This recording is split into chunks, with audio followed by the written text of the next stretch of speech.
Assalamualaikum warahmatullahi wabarakatuh. Selamat berjumpa kembali dalam pembelajaran ilmu pengetahuan sosial untuk kelas 7 semester ke-6. Semoga kita selalu diberi kesehatan oleh Allah Subhanahu wa taala, diberkahi dan diberi kemudahan. Amin amin ya rabbal alamin.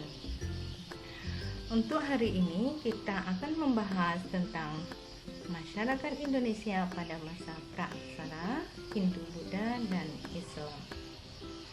Sebelum kita masuk ke dalam materi, sebelum kita lanjut ke materi, kita lihat dulu tujuan pembelajaran. Yang pertama adalah mengidentifikasi periodisasi masa pra-aksara. Yang kedua, mendeskripsikan perkembangan masyarakat Indonesia pada masa pra-aksara. Kita lihat dulu peta konsep yang ingin kita pelajari. Yang pertama, masyarakat di Indonesia melewati masa pra-aksara, kemudian masa Hindu-Buddha, dan masa Islam. Kemudian periodisasinya berdasarkan bukti geologis, bukti arkeologis, dan perkembangan kehidupan manusia. Kemudian bukti geologis terbagi menjadi ada zaman Arkaikum, kemudian zaman Paleozoikum, kemudian zaman Mesozoikum, dan zaman Neozoikum atau Kenozoikum.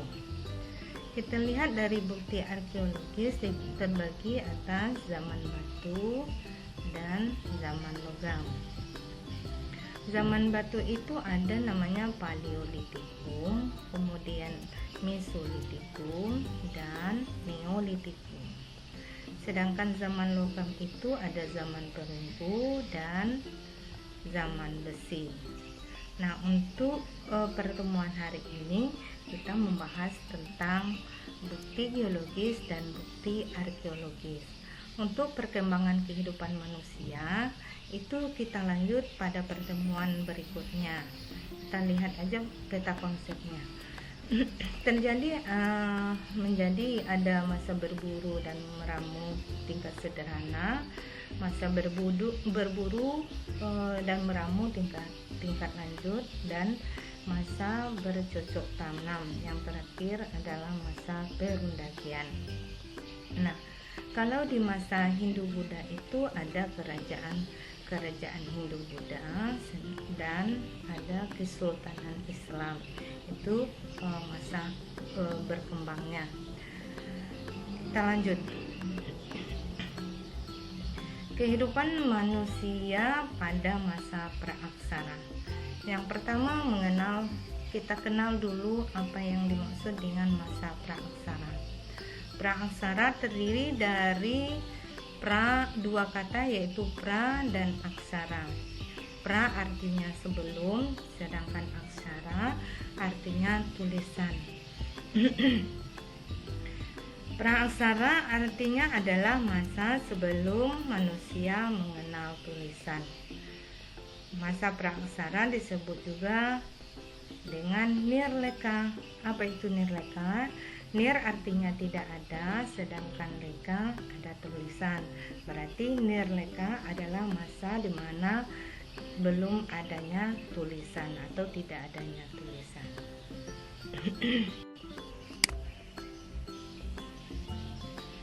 Kenapa tulisan menjadi pembatas waktu pada pra-aksara? Ya, siapa yang bisa menjawab? Yaitu karena penemuan atau penggunaan tulisan menandai berakhirnya masa pra-aksara suatu kebudayaan. Nah, apa itu tulisan atau aksara? Merupakan hasil kebudayaan manusia, berarti manusialah yang menciptakan tulisan tersebut. Fungsi utama aksara atau tulisan adalah untuk berkomunikasi dan membaca tentang sesuatu.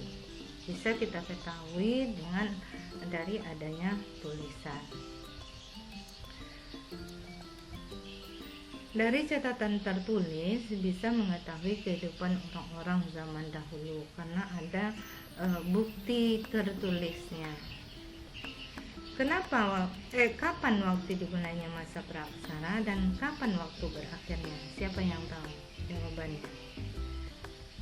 Masa praaksara itu dimulai sejak manusia ada, sedangkan waktu berakhirnya setelah manusia mulai mengenal tulisan. Nah, itu jawabannya ya.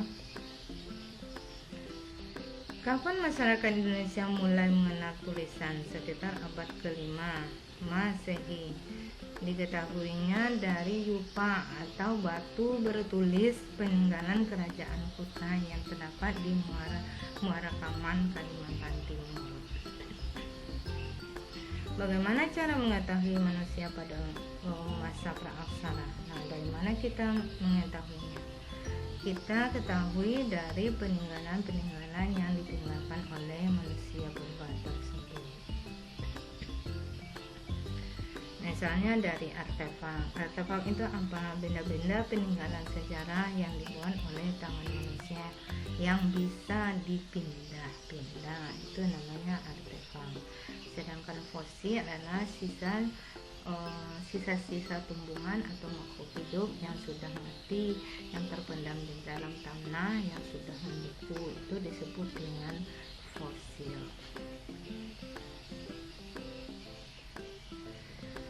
Periodisasi masa praaksara sudah masuk ya. Yang pertama, periodisasi secara geologis.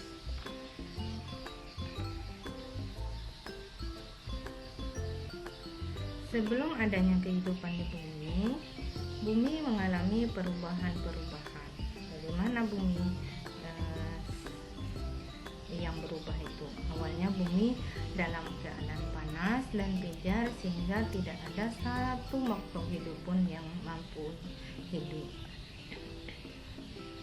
Nah, seperti ini ya, bola buminya masih panas atau masih pijar. Kemudian lama-kelamaan bumi mendingin dan terbentuklah kerak bumi atau kulit bumi.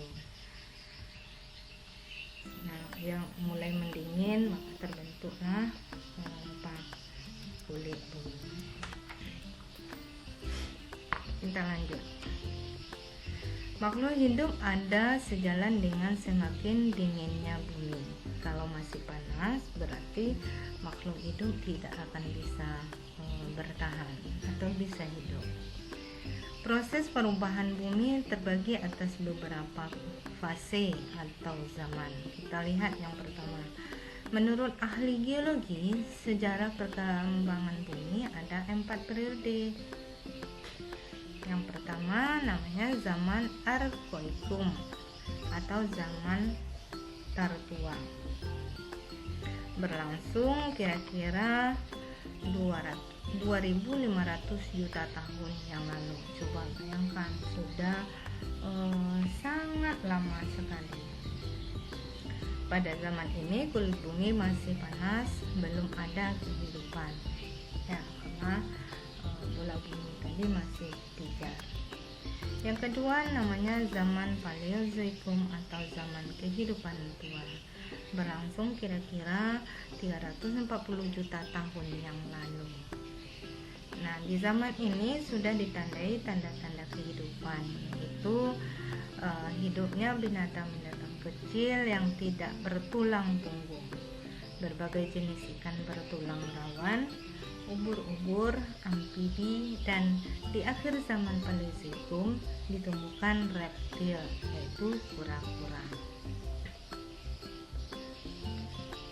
Yang ketiga, zaman Mesozoikum atau zaman reptil. Zaman kehidupan pertengahan berlangsung kira-kira 140 juta tahun yang lalu. Pada zaman ini, kehidupan di bumi makin berkembang dan binatang yang hidup mempunyai bentuk tubuh yang besar. Atau kamu pernah menonton film dinosaurus? Nah, itu membayangkan binatang-binatang yang hidup pada zaman dahulu itu sangat besar. Yang keempat namanya adalah Neozoikum atau Kenozoikum, zaman kehidupan baru. berlangsung kira-kira sejak 60 juta tahun yang lalu. Nah, zaman ini dibagi dua. Yang pertama zaman tersier, jenis reptil besar yang mulai punah. Nah, yang tadi dinosaurus ada di zaman Mesozoikum. Nah, di zaman tersier itu mulai punah atau mulai habis. Kemudian bumi itu dikuasai oleh hewan-hewan besar yang menyusui. Contohnya adalah gajah purba. Nah, yang dari dinosaurus berganti kepada gajah purba atau hewan-hewan besar menyusui. Yang kedua zaman kuarter, berlangsung kira-kira 3 juta tahun yang lalu. Ini merupakan awal kehidupan manusia pertama kali di muka bumi di zaman kuarter ini.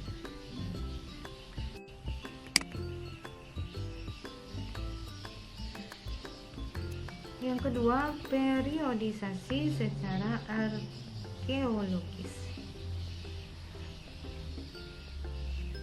Periodisasi ini berdasarkan atas hasil-hasil temuan benda-benda peninggalan yang dihasilkan oleh manusia purba yang hidup pada masa praaksara. Zaman ini dibagi dua. Yang pertama zaman batu. Zaman ketika sebagian besar perkakas penunjang kehidupan manusia terbuat dari batu. Jadi manusia pada waktu itu hanya ada perkakasnya batu. Zaman ini pun dibagi atas tiga. Pertama, Paleolitikum yang berlangsung sekitar 600.000 tahun yang lalu.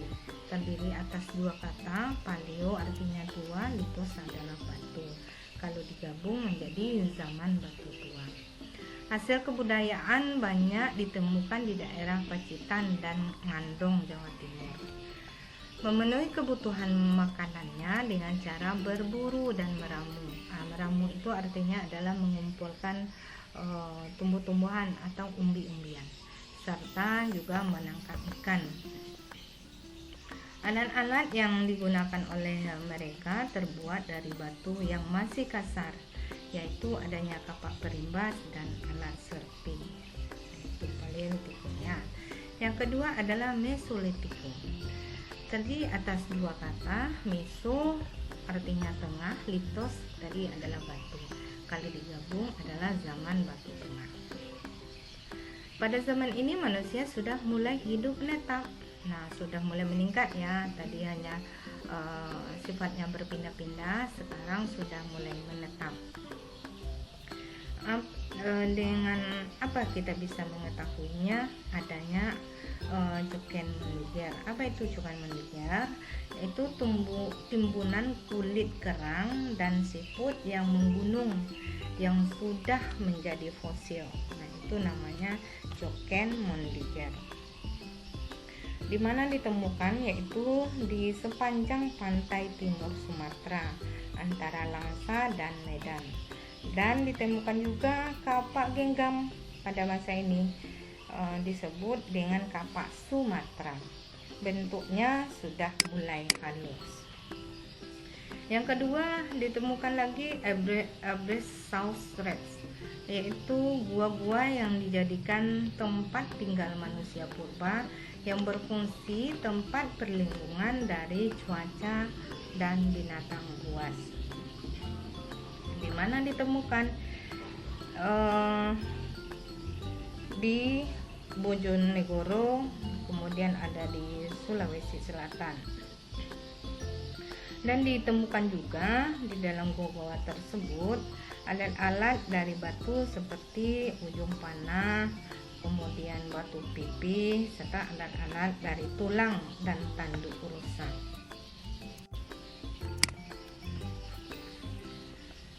Yang ketiga adalah Neolitikum atau zaman batu baru. Kehidupan masyarakat praaksara sudah mulai menetap dan mampu menghasilkan bahan makanan sendiri dari kegiatan bercocok tanam. Sudah meningkat ya. tadi sudah hidupnya menetap pada zaman sebelumnya. Sekarang di zaman Neolitikum ini mereka menetap, kemudian dia mampu sudah bisa bercocok tanam. Pada zaman ini ditemukan kapak persegi dan kapak lonjong. Itu kapaknya ya, kapak persegi dan ini kapak lonjong. Kapak lonjong yang berukuran besar itu namanya Walzenthal, sedangkan kapak lonjong berukuran kecil adalah Clenthal. Yang keempat, tradisi megalitikum atau batu besar. Yang dimaksud dengan tradisi megalitikum itu adalah pendirian bangunan dari batu yang berukuran besar. Sebelumnya kita lihat dulu, mega itu artinya besar, litos artinya batu. Nah, kalau digabung adalah zaman batu besar. Jenis-jenis bangunan megalitikum yang pertama kita lihat adalah menhir. Menhir artinya bangunan batu tengah atau tugu yang berfungsi sebagai tempat pemujaan roh nenek moyang atau tanda pengantaran untuk orang yang telah meninggal. Itu disebut dengan menhir. Ya. Gambarnya seperti ini. Tugu batu. Yang kedua namanya adalah dolmen.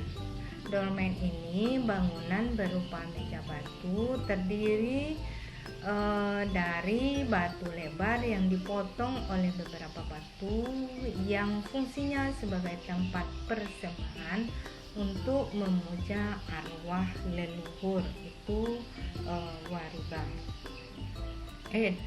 Dolmen. Gambarnya bisa kita lihat seperti ini ya, meja batu. Yang berikutnya kubur peti batu atau tempat penyimpanan mayat. Gambarnya seperti ini, dibentuk dari 6 buah papan batu dan satu penutup. Kamu lihat itu ada satu penutup serpihan batu atau papan batu ya di bagian atasnya, itu namanya kubur batu atau kubur peti batu. Yang keempat waruga, peti kubur batu yang berukuran kecil. Nah, fungsinya sama ya. Nah, ini dia. Yang kelima sarkofagus, bangunan berupa kubur batu yang berbentuk seperti lesung dan diberi suatu tempat untuk menyimpan jenazah. Ini gambarnya, itu sarkofagus. Punden berundak itu adalah sebuah tempat pemujaan yang memiliki bentuk bertingkat. Ini dia, bertingkat-tingkat atau berundak-undak. Itu namanya punden berundak. Yang ketujuh arca. Arca patung batu yang dibuat dengan tujuan utama sebagai media pemujaan, yaitu sarana dalam pemujaan dalam kepercayaan animisme dan dinamisme. Ini ya, ada yang arcanya berbentuk manusia, ada yang berbentuk binatang. Ini arcanya gajah. Kita masuk zaman logam. Manusia tidak hanya menggunakan bahan-bahan dari batu, tetapi juga mempergunakan bahan dari logam, yaitu perunggu dan besi. Zaman logam di Indonesia dibagi dua, ada zaman perunggu dan zaman besi. Benda-benda yang dihasilkan, satu kapak corong, ada negara, ada moko, bejana perunggu, manik-manik, kapak sepatu atau cendrasa, ada arca perunggu. Kita lihat gambarnya ya.